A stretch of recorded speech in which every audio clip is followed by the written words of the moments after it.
Hey everybody, let's talk about how to do a parallel constraint on Onshape and what it does. So I'm going to start with this quadrilateral that I created. I did make sure that the points were coincident with each other so that it remains a quadrilateral.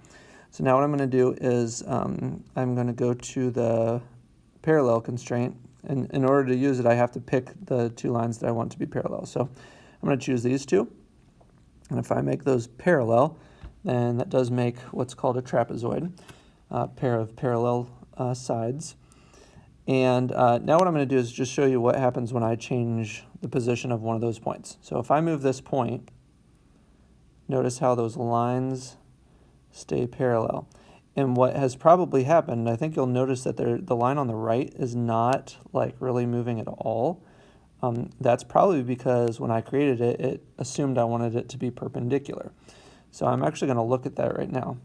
I'll look to see if there's a perpendicular constraint. It looks like there's not. All right, that's good.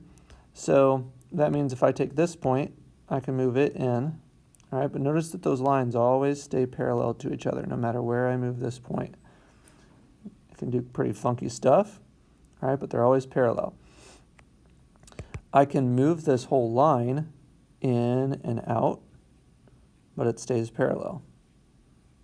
Okay, so that's what a parallel constraint does.